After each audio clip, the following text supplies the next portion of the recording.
What's going on, everybody? Welcome back to the channel. There she is, my 2024 Phoenix 920 Elite. Man, I got black wheels this year. Every other boat I've ever had, I had like chrome with a little bit of accents of blacks, and I got black wheels on my new truck last year. And I decided this year I'd try some black wheels on my trailer, and man, they look really good.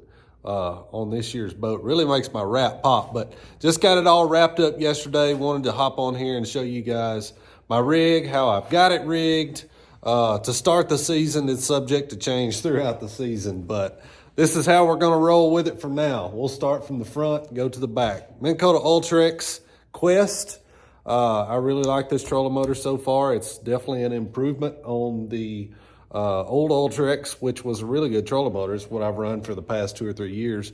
But this one's a little bit quieter and definitely stronger as well. So I like it so far. Right here, we got Active Target 2, no turret to start the season. I will definitely get another turret when we start crappie fishing again in the fall. But for bass fishing, most of the time you want it on the trolling motor because I'm covering water. I'm hunting for fish. So that's what we got right now. Just one active target transducer to start the season.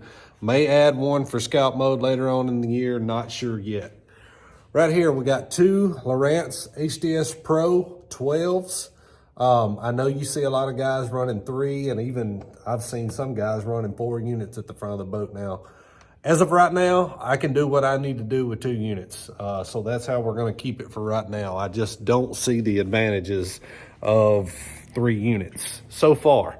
Like I said, that's subject to change. One thing I want to show you here real quick, precision sonar brackets. Been running those on my boat for the past probably 4 years now, something like that. Really good people, made in America. These things are powder coated. They look really sweet, number one, but they just look really clean. But look how strong these things are. I mean, I'm giving it everything I've got. You could literally hook a chain to those things and drag this boat down the road. They're not going anywhere. So precision sonar brackets, whatever boats you've got, they've probably got a bracket that'll work for you. So definitely check them out. Got my power pole stomp switches right here. Big key to be able to drop those poles in shallow water for sure. Let's work our way back here to the cockpit. All right, I got 2 more HDS 12 Pros. I use that one for mapping. I use this one for side scan and down scan. That's just what works for me. But I can do, once again, I can do everything I need to do with 2 units here. So don't see a reason to change that. Right here, we got a trim switch for trim on the motor. Then I've got a trim switch for my Atlas jack plate right there. So everything's just right there together. This boat does have the Phoenix E2 wiring system. All it is just big wire. It's a wiring harness, comes straight from the Phoenix factory. And it makes sure that these units get the power that they need. So at that front unit up there, when I'm running active target, I'm getting 13.4 volts to that front unit. That's why my picture looks so good and so clear. So big key, that's called the E2 wiring system. So if you're ordering a new boat, definitely look into that for sure. Moving back here to the back, we got twin 8-foot power pole blades right here. Mercury 250 Pro XS. I'll show you guys real quick because I know somebody's going to ask how I have my side imaging and down imaging transducer mounted. That is the new Lowrance 3-in-1 active imaging transducer. It's just mounted to the hull right there below my jack plate. That particular transducer, it's reading side scan in 1075 kilohertz, I think, and then down scan you can choose between 700 and 1200, I believe it is. I'm getting really good pictures out of it. I'm still kind of trying to dial it in a little bit, but I'm impressed with it so far. I'll do some videos about that a little bit later on. Let's open up this back hatch right here. I'll show you how I power all this stuff. So on the trolling batteries, I have twin impulse lithium 40 amp hour, 36 volt, rigged in parallel. So basically I've got 80 amp hours of trolling batteries, 236 volts rigged in parallel. I don't ever run out of trolling motor juice.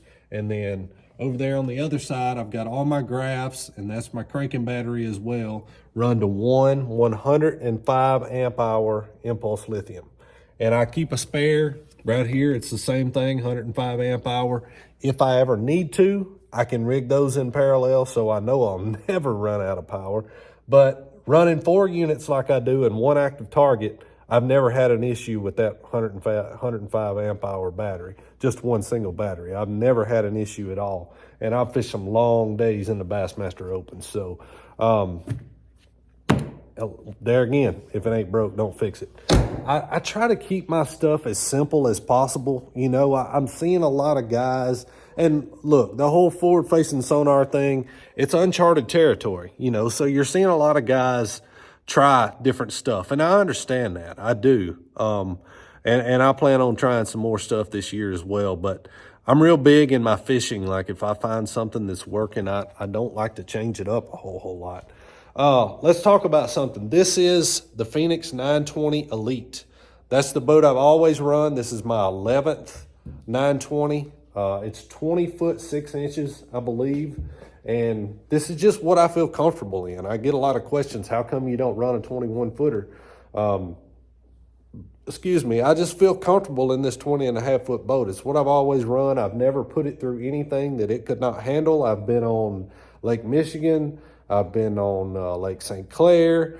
I mean, you know, I've been on Lake Ontario. I've been out there in 6 and 7 foot waves. As long as you take it easy, this boat will handle it, you know. So it's just what I feel comfortable in. I love my boat. If you guys have any questions about how I've got it rigged, this is just kind of a brief overview. I don't want to go real in depth with it. Maybe I'll do another one on how I've got everything laid out in my boat. You know, obviously I've got rods in here. I've got all my tackle in there. And if you guys would like to see it, I can go through a video and show you how I lay everything out. I've got it pretty darn organized right now. That's what I've been doing all day, is organizing tackle and just getting everything ready to go. I'm pulling out actually in the morning, going to Sam Rayburn for a Toyota photo shoot, and then I start practice on Toledo Bend on Sunday for the Bassmaster Elite Series, and we got back-to-back events to start the season. So it should be a good year, should be a lot of fun, and then after those 2 back-to-back events, then I'll go to Santee Cooper in South Carolina, and hopefully by that time there'll be some fish thinking about spawning. So it's going to be a fun spring. Going to be busy, getting back to definitely a busy time of the year, but it's all good, man. I hope you guys are doing good. I wanted to hop on here and just give you a little update. Like I said, if you have any questions, drop them in the comments. I'll be glad to try to answer them. I'll give you one last look at the boat right there. She looked clean, man. I like it. She's looking good. Appreciate you guys watching. I'll see you soon.